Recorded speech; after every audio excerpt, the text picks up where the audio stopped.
Hello, I'm Anna, and this is my data analysis final project. As a little bit of context, the mission is that an automobile company is launching its established product line into an entirely new geographic territory. The thesis of this project is that intensive market research has confirmed that consumer behavior in these new markets mirrors the patterns observed in our existing highly profitable markets. The data set that I used was built upon a high fidelity data set of new potential customers using their demographic and professional profiles to predict the market fit. A little bit more about the data set. So it takes a comprehensive look at over 2,600 individuals, including their age, profession, marital status, and work experience. And it tries to track those things in regards to their spending score, their spending indicators. Um, as for predictive modeling, it serves as a blueprint for identifying the ideal customer before the first market dollar is even spent in the new territory. Why this is important? By leveraging existing consumer data, we can move into these new markets with a warm start rather than really guessing on local preferences. And this will really help with efficiency and a higher return on investment. So, the big question for this project is what traits should this automobile company keep an eye on if they want to market towards consumers with a high spending score?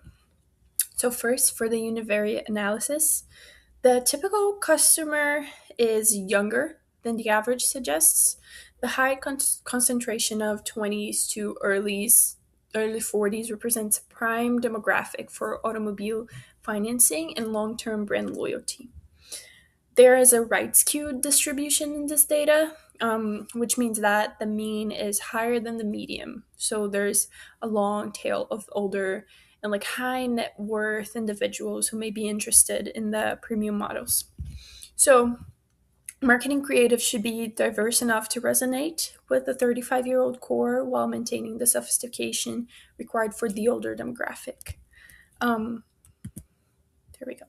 So for the bivariate analysis, I decided to do a pivot table that shows those traits together. So this shows how marital status relates to the spending score. As you can see, 100% of the unmarried crowd falls into low spenders. So that is a huge telling piece of information. So the premium shift, marriage acts as the primary switch for high value behavior. Over 67% of married customers fall into the average of high spending categories. So for strategic targeting, we would like to ensure immediate profitability in the new market. So, conversion heavy campaigns must be prioritized towards married households as they represent 100% of our potential high spending leads.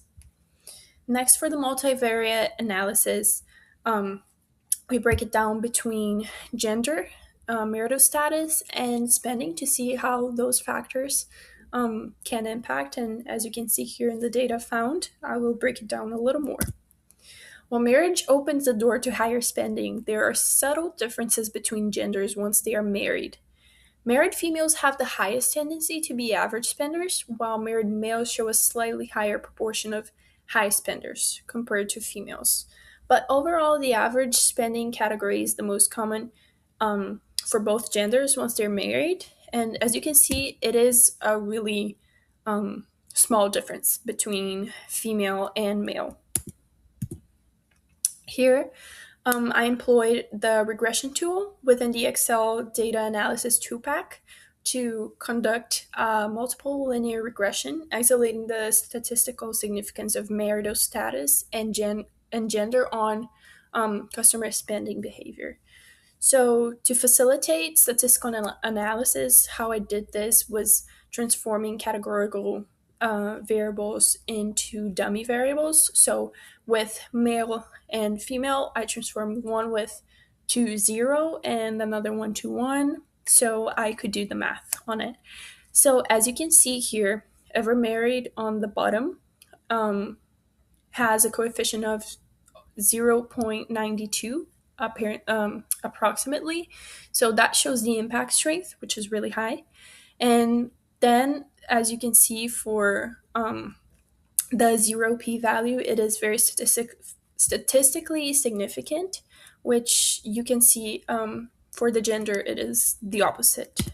So, as for a conflict and resolution, the initial assumption before performing all the analysis of the data was that I expected age and career experience to be the primary drivers of high spending scores.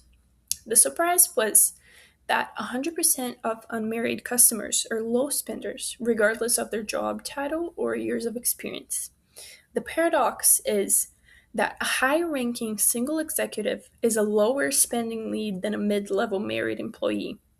Now, the challenge was that professional success was actually a distractor metric, and that household status is the true spending catalyst. So, now moving on to some recommendations that I have. Pivoting target persona from professional to household status. I recommend shifting about 40% of the digital ad spend currently targeting young professionals towards newly married and family oriented. And why?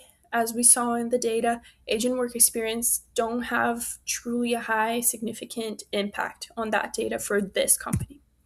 The second recommendation is using gender neutral creative strategy for the married demographic, since the male and female audiences don't really differ. And again, the differing trait is truly marriage.